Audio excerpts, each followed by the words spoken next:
들어가는 모습은 있지만 나오는 모습은 없습니다.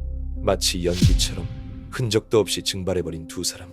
벌써 9년이 넘는 시간, 이들은 그 어떠한 생존 반응도 없이 수많은 의문점만 남긴 채 돌아오지 않고 있습니다.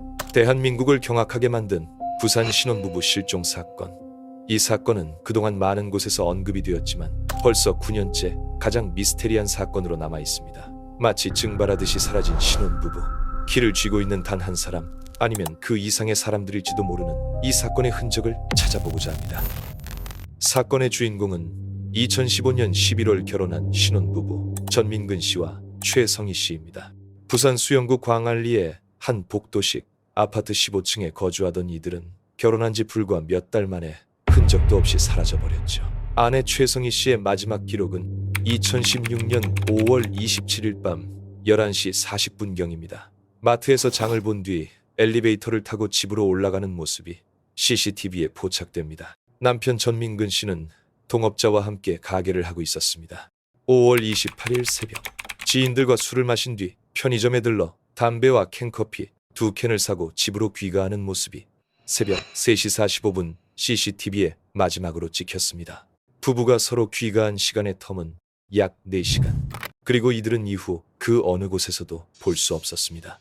하지만 생존해 있다고 추측할 수 있는 정황들은 있었습니다.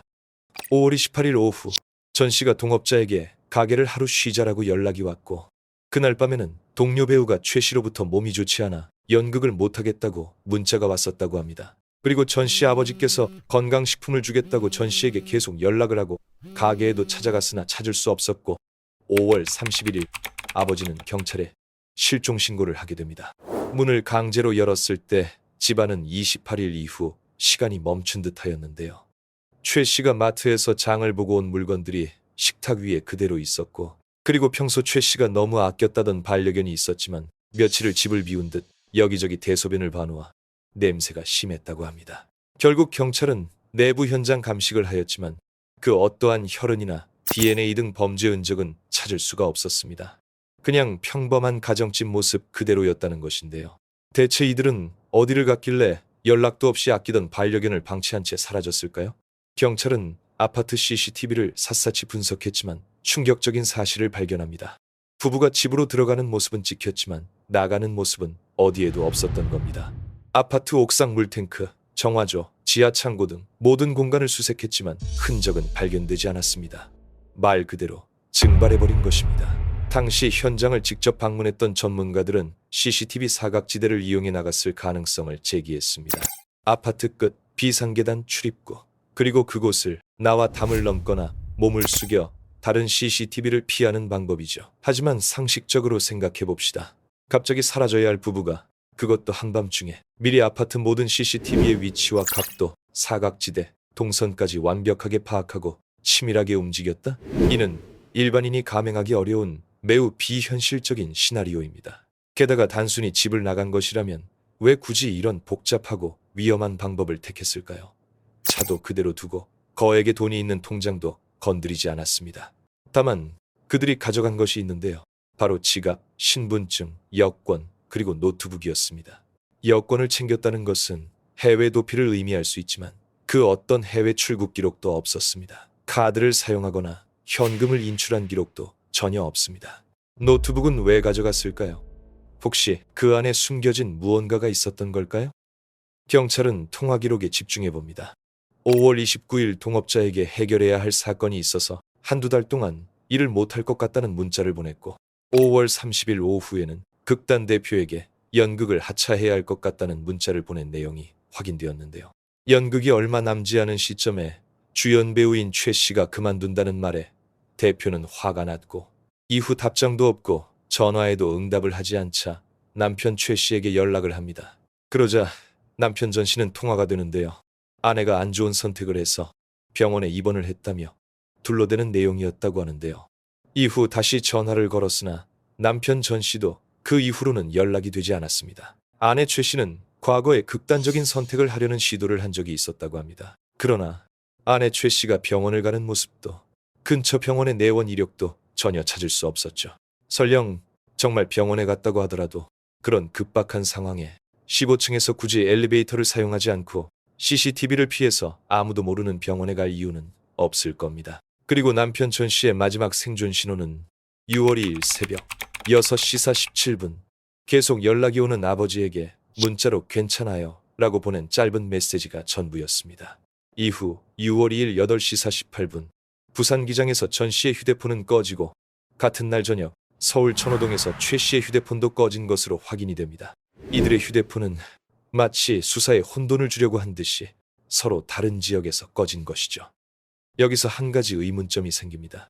아내 최 씨의 연락은 선배에게 자신이 또 사고를 쳐서 병원에 입원해서 공연을 못한다는 내용이었고 30일 극단 대표에게 공연을 못한다는 문자를 보낸 이력뿐인데요.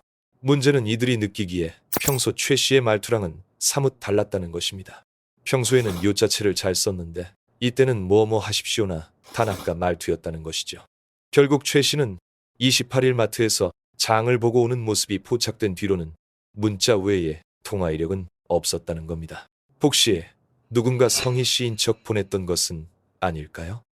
수사에 난항을 겪던 와중 한 사람이 용의선상에 오르면서 사건의 방향은 새로운 국면을 맞이하게 됩니다. 이 사건의 가장 큰 미스터리이자 해결의 열쇠를 쥐고 있을 것으로 추정되는 인물은 바로 남편 전 씨의 고등학교 첫사랑 장 씨입니다. 사건 발생 이전 전 씨는 평소 사용하던 휴대폰 외에 또 다른 휴대폰을 가지고 다녔습니다.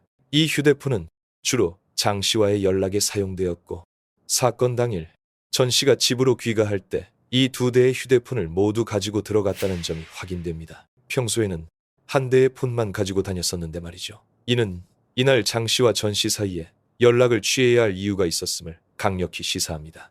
장 씨, 그녀는 대체 누구인가? 장 씨와 전 씨는 고등학교 때부터 교제를 했던 사이였고 이 둘은 헤어지고 만나고를 반복하며 오랜 기간 연락을 취해왔다고 합니다. 장 씨는 한 번의 이혼 후 2014년에 재혼을 하는데요. 그녀는 결혼 후 남편과 함께 노르웨이로 떠나서 살게 됩니다. 그리고 2015년 전 씨가 결혼한다는 소식을 들은 장 씨는 전 씨에게 계속해서 연락을 하였고 심지어 최 씨에게도 전화를 해서 둘은 결혼을 하면 안 된다. 전 씨는 행복하게 살면 안 되는 사람이다. 결혼하면 죽여버릴 거다 등 협박성 연락을 하였다고 하는데요. 결혼을 하면 내가 아는 깡패들을 다 불러서 난장판을 만들 거라는 얘기에 결혼식 날에는 전 씨 지인을 통해 경호원까지 배치를 했다고 합니다. 굳이 그렇게까지 해야 하냐는 반응에 전 씨는 그 여자가 얼마나 무서운지 몰라서 하는 소리다 라는 말을 한 적이 있다는데요. 전 씨와 장 씨는 단순히 과거의 연인이 아니라 뭔가 깊고 복잡한 관계에 얽혀 있었을 가능성이 큽니다. 장 씨가 첫 번째 남편과 결혼 후 출산한 딸이 사망했을 때는 전 씨에게 강한 원망을 표출했고 협박 또는 심리적 압박으로 가스라이팅을 가하고 있었을 수도 있습니다. 장 씨는 2016년 5월 6일 노르웨이에서 홀로 한국으로 입국합니다. 그리고 약 일주일 뒤 그녀의 남편 또한 한국으로 입국하는데요. 그녀는 한국 체류 기간 동안 가족이나 지인에게 일체 연락하지 않았고 호텔 대신 모텔이나 찜질방을 이용하며 현금만 사용했습니다. 마치 자신의 행적을 숨기려는 듯한 모습이었죠. 그리고 부부가 실종된 지 불과 일주일 만인 6월 7일 수사가 본격적으로 시작되는 즈음 원래 예정보다 2주나 일찍 남편과 함께 노르웨이로 출국해버립니다. 경찰은 장 씨를 용의자로 지목하고 수사를 진행했습니다. 부산에서 전 씨와 여러 명의 사람이 만나는 것을 봤다는 목격담도 있었지만 시간이 지나 CCTV 영상이 삭제되어 증거를 확보하지 못했죠. 결국 경찰은 장 씨를 인터폴 적색 수배 요청하고 노르웨이 당국에 범죄인 인도 절차를 밟습니다. 2017년 장 씨는 노르웨이 현지 경찰에 의해 검거되었지만 노르웨이 법원은 직접적인 증거 부족을 이유로 이를 거부하게 됩니다. 항소를 할 수 있었으나 노르웨이 법의 항소 기한을 놓치게 되면서 결국 9년이 지난 아직까지도 조사를 하지 못하고 있는 상황입니다. 이 사건을 두고 말하는 가설 중에 자발적 잠적의 가능성도 제기되기도 하였었습니다. 하지만 이는 가능성이 매우 낮습니다. 굳이 CCTV의 사각지대를 피해가며 두 부부가 반려견도 버린 채 나가서 잠적을 할 가능성은 매우 낮죠. 장 씨가 어떤 무서운 협박을 해서 전 씨가 아내 최 씨를 설득해서 도망을 갔다? 과연 그럴까요? 게다가 현재까지 그 어떠한 금융 및 통신 기록도 없고 모든 재산과 사랑하는 반려견까지 버려둔 채 잠적을 할 이유는 없을 겁니다. 그들은 마지막 CCTV에 포착된 옷이 집안에 없는 것으로 보아 그대로 입고 사라진 것으로 추정되며 지갑, 신분증, 여권, 그리고 노트북만 가져갔다는 것은 다시 돌아올 생각을 갖고 있었다고도 추측해 볼 수 있습니다. 아파트를 빠져나갔다면 근처 어디선가에서라도 포착이 되어야 하는데 그 모습도 나오지 않는다는 것은 아주 가까운 곳에 머물고 있었을 수도 있었다는 가능성이 있습니다. 물론 내부일 수도 있고요. 이 가설은 일본의 살인사건 고토맨션 사건과 비교해 볼 수 있습니다. 피해자가 들어온 모습은 있으나 나간 모습이 포착되지 않아 미궁에 빠졌었던 실종 사건인데요. 당시 피해자의 집 안에서 나온 지문을 통해 잡힌 사람이 바로 같은 층에 살던 사람이었다는 것에 국민들이 경악을 했던 사건입니다. 하지만 이 사건도 참조만 될 뿐이지 단정 지을 만한 증거는 발견되지 않았습니다. 그렇다면 이들 부부는 대체 어떻게 증발하듯이 사라진 것일까요? 몇 가지 가능성을 두고 종합해 볼 때 가장 합리적이면서도 가장 비극적인 시나리오는 다음과 같습니다. 이것은 자발적인 잠적이 아니었다. 특히 아내 최성희 씨는 이 사건의 명백한 피해자일 가능성이 매우 높습니다. 평소와 완전히 달랐던 문자의 말투, 단 한 번도 없었던 본인과의 통화 기록, 이것은 그녀의 의지가 아니었음을 보여주는, 어쩌면 그녀가 남긴 마지막 소리 없는 비명이었을지도 모릅니다. 누군가가 부부의 집에 침입해 먼저 최 씨를 제압하고 이후 귀가한 남편 전 씨를 협박하여 꼭두각시처럼 조종했을 가능성, 가까운 지인들에게 안심시키는 연락을 하도록 시키며 시간을 벌고 모든 목적을 달성한 뒤 두 사람을 처리했을 것이라는 추정입니다. 그리고 이 모든 배후에는 남편의 첫사랑이었던 장 씨가 있다는 의심을 지울 수가 없습니다. 그녀는 왜 하필 부부가 실종되던 그 시기에 한국에 들어와 모든 흔적을 지우며 행동했을까요? 왜 사건 이후 서둘러 출국했으며 경찰 조사에 단 한 번도 성실히 임하지 않았을까요?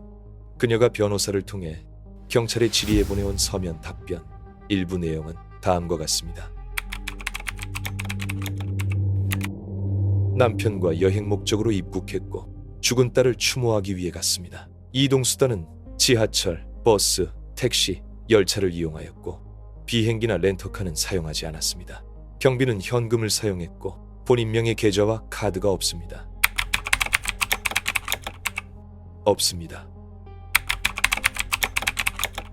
알리지 않았습니다. 남편과 둘만의 여행을 하기 위해 그런 사실 없습니다. 헤어지고 말고 할 것 없는 친구 사이입니다. 정식적인 연인 사이가 아니었습니다. 이 짧고 건조한 답변은 결백의 증명이 아닌 진실을 감추려는 거대한 침묵의 벽처럼 느껴집니다. 결백하다면 조사를 받으면 될 것을 그녀는 법을 이용해 조사를 거부하고 현재는 노르웨이에서 잠적해버렸습니다.